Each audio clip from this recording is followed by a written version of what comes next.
Kobe Sticker Remover. Subukan natin to. Pag may kalumaan na yung mga stickers mong nakakabit sa iyong motorsiklo o sa kahit anumang plastic o metal, di may iwasan na minsan naglilip siya ng adhesive pag tinuklap mo siya. At mahirap siyang tanggalin. Pag gumamit ka ng sabon o scrubber, ang problema minsan nagagasgas ang pintura. At pag ginamitan mo naman ng acetone, nabubura ang iyong pintura. Madali lang gamitin tong Kobe Sticker Remover. Pasensya na sa mga stickers na tatanggalin ko ngayon. Kailangan mo lang siyang i-spray. Sa mga stickers, maghintay ng ilang minuto para maepekto ang Kobe Sticker Remover. Subukan natin tanggalin ang ilang stickers dito na walang tulong ng Kobe. Ayan. So, nag-leave ba siya ng ilang marks? Medyo bago pa tong sticker na to, kaya madali siyang tanggalin. Ito lang, magkaiba na yung kulay niya. Kumbaga, nalumaan na to. Try naman natin tong isa. Ayan. Minsan kasi hindi masyadong pumapasok yung effective component ng ating produkto, kaya tanggalin natin itong lamination. May kalamuan na talaga itong sticker na to. Malagkit talaga siya. Hirap tanggalin. Mahirap talaga siya tanggalin. So, masusubukan natin ng Kobe dyan. So, masusubukan natin ng Kobe dito. Okay, so balikan natin to si Batman. Ayan, natatanggal na siya sa kuko. Hindi katulad kanina, mahirap siya tanggalin. Dagdagan pa natin. So, try natin dito sa adhesive na to na nangitim na. Ito pa isa. So, subukan na natin tanggalin. Yan, so namumuna yung sticker, yung adhesive. Pwede na siyang kutkutin ng kamay. Subukan natin punasan ng basahan. Yun, natanggal na siya. So, ayan, may natira pa. Sprayan natin ulit. Dissolve talaga siya. So, ayan, wala na. Tuklapin naman natin to. Malagkit talaga to si Batman. Yan, ito medyo luma-lumanat din natin. Dahil sa lamination ng mga stickers, hindi masyadong pumapasok yung Kobe. So, mas mabuti sigurong tanggalin muna natin at hayaan na lang natin na naandun yung adhesive. Sa pang-technique na ng pagtanggal Ayan. So, yung mga naiwan. Okay. Alright. Ayan, so na-discover ko the best way to use Kobe Sticker Remover is tanggalin muna natin yung stickers ng manually. Hayaan natin matira ang mga adhesive dito. Ayan.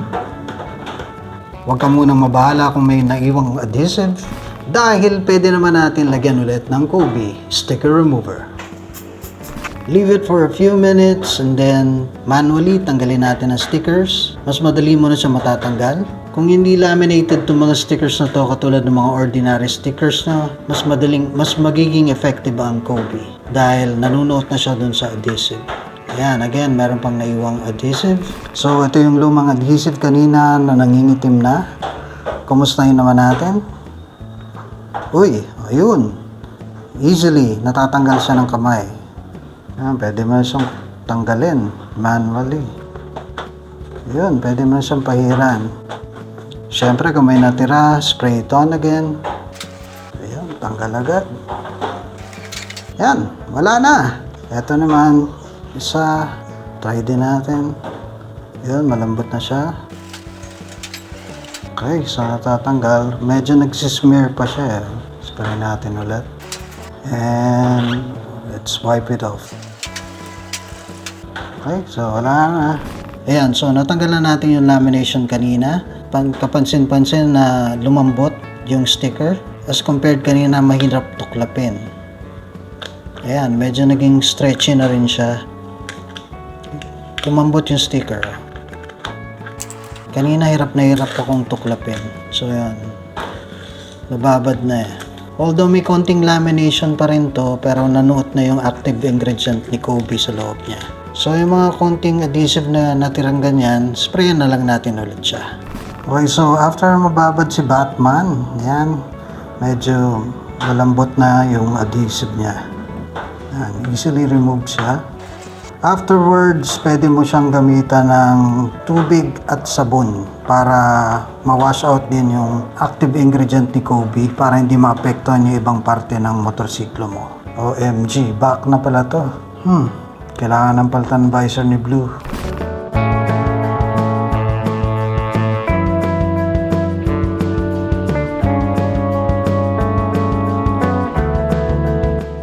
Okay, so medyo namuti yung pintura ko. So kaya sinasabon natin siya.